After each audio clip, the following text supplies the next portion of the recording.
thank you, Lindsay and Melvin and Kianda. Your stories exemplify what it means to show up for other people and what we can learn from it.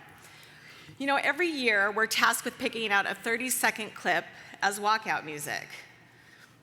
I spend probably way too much time thinking about it, right? Thinking about mine. I try to pick a message related to convention theme, hope that it's upbeat and resonates with people. And the song I chose this year, Pink Houses, highlights real, everyday people, the heart of our communities, just like the youth and professionals in OST. It reminds us that everyone has a story, a dream, and a role in shaping the future. We love these story showcases. In fact, I'm back there like, woo, yeah, right? I need to be out here because they're so amazing. And then I have to check my makeup because I'm probably crying and getting misty. But anyway, we appreciate the speakers for sharing a piece of themselves with us. So we're gonna give a shout out from yesterday. We had Gabe.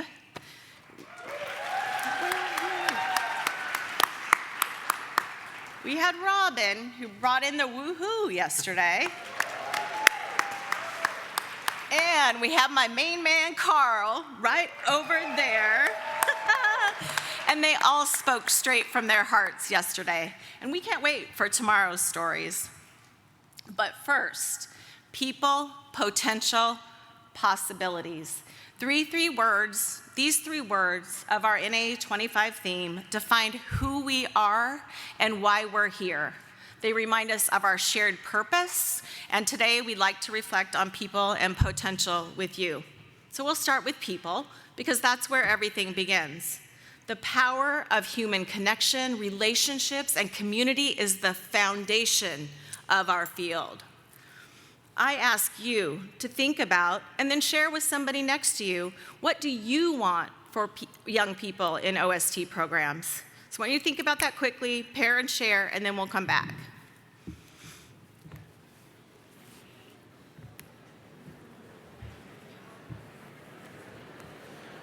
Oh, I love that.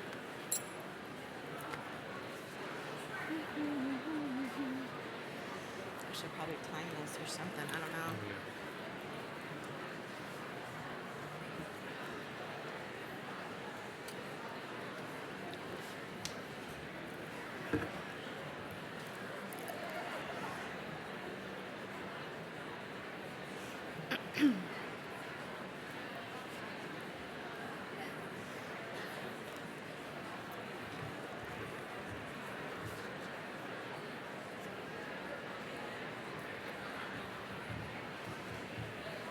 Do I need to do something?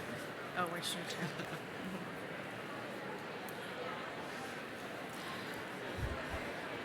So right now, sounds like a bunch of Charlie Brown's teachers. Wah, wah, wah, wah, wah, wah, wah. But I'm guessing you're saying things like you want them to feel supported, inspired, seen, and more, right? And as you know, the relationships we build with youth are transformative. A kind word, a listening ear, or a moment of encouragement can plant a seed that grows for a lifetime. But this people theme goes beyond the young people. It includes all of us here today. We must invest in ourselves and each other as professionals. So now I ask you to think about this next question and share with somebody. What do you want for yourselves and your peers in the OST profession?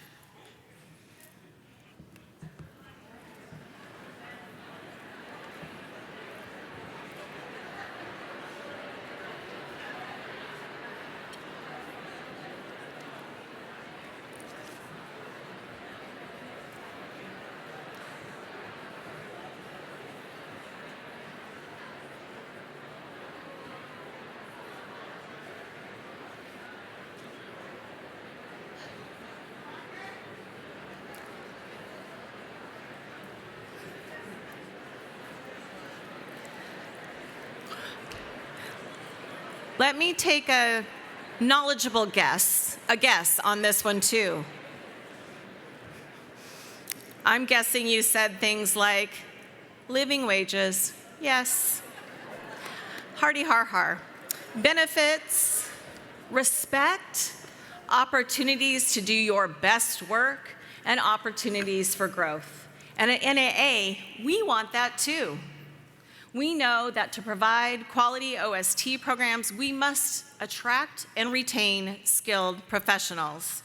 And to attract the best people, we know that job quality matters. And this brings me to the quality connection that you see up on the screen.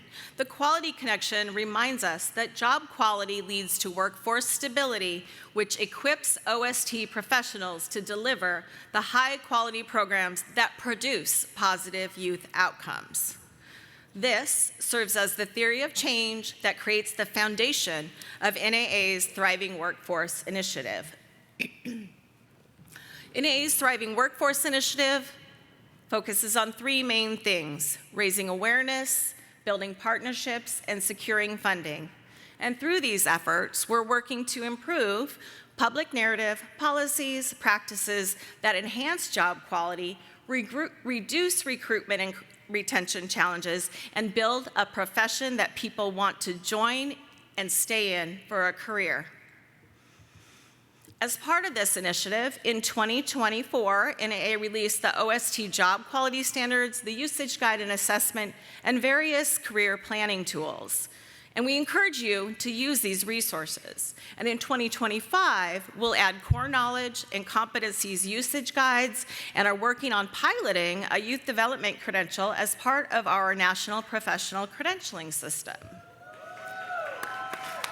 All right, that's great news, thank you.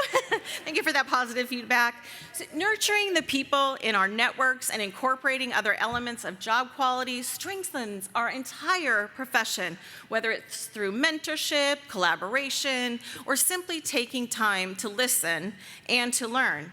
It's so important. I've known that relationships have been instrumental in my career growth for quite some time. My previous organization, Champions, hopefully we have some people there in the audience. And y'all still represent, so thank you. My previous organization used to do an employee engagement survey, and I don't know how many of you are familiar with this survey, but it's done by Gallup. And one of the questions, I think there's only 11 questions on it, and one of the questions is, do you have a best friend at work? And so I was part of the organization when they first started doing this and introducing this concept to everybody, and people were struggling with this question. It was the topic of so many conversations. What is that? Yeah, best friend at work? What? That's too personal. We don't, we're not gonna have personal relations, whatever, right? So we've all heard though, right, that one caring adult, just one caring adult can make a difference in the life of a child, right? And having at least one person at work to talk to laugh with, and a person who believed in me and provided me support that kept me going even when times were hard, that person is what they mean by a best friend at work. Now, I know now that I'm doing this work, that's a big part of job quality. It makes people want to work somewhere and to stay. When we nurture people with job quality, we unlock something even more extraordinary, their potential. Like in our walkout song, Pink Houses, we recognize the realities people face, but we also believe in their potential and the limitless possibilities ahead. And at NAA, as a community, we come together to champion people, unlock potential, and create a future filled with possibilities. And I've invited Ben Trentleman, a friend and colleague from our Utah affiliate, the Utah Afterschool Network, to share his perspective on potential. Ben?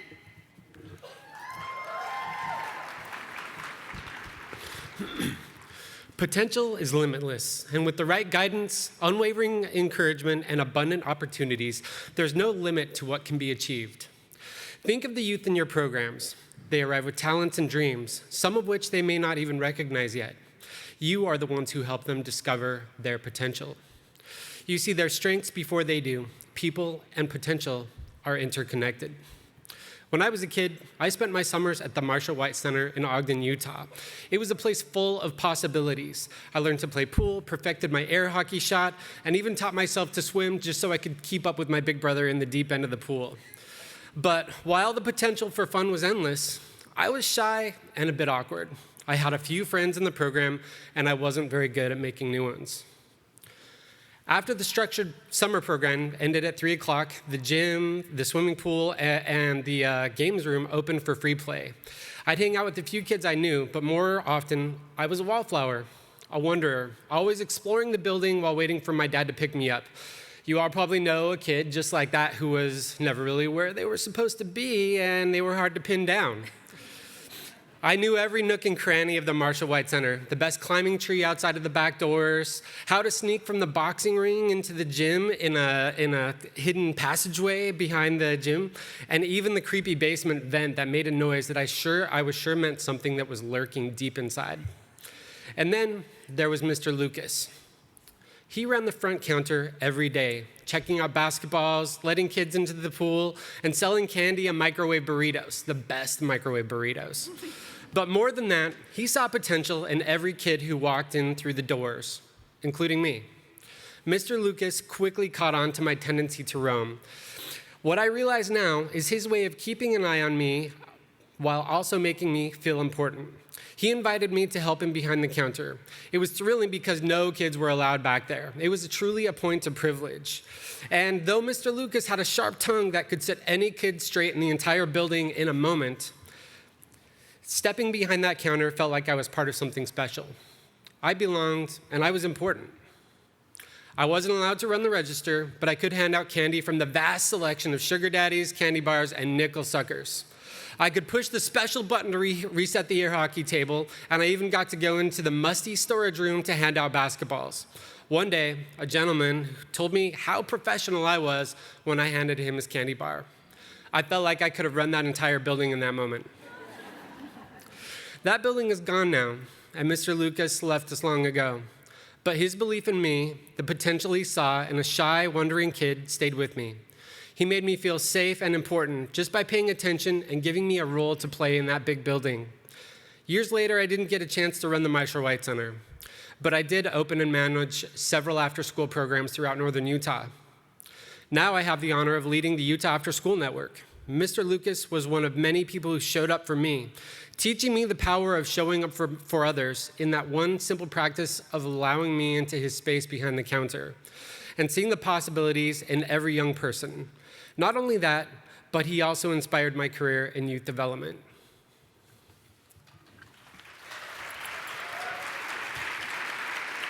I love Mr. Lucas. I love him. Yes, thank you. Thank you, Ben. I love the story, too. You all have careers in youth development because someone saw your potential and invested in you. Together, we continue that legacy, unlocking possibilities for young people, but don't forget your potential. Our field is full of challenges, but also opportunities to grow as leaders, innovators, and change makers. Think about it. What potential lies within you that you haven't explored yet? What impact could you make if you just stretched a little further? Each person in this room has the potential to explore endless possibilities for their careers in OST and to support others in their career journeys, and NAA is with you all the way. I need a little audience interaction. I'm sure you all are wanting to do it too. So will you join Ben and I in a call and response? Yeah, I thought you would. I'm going to call out some questions, and when we point at you, you're going to say, "We show up." So it goes like this, blah, blah, blah, blah, blah, question. We show up. Great. We're going to try it for real now. On the good days, what do? We show up. On the hard days, what do? We show up.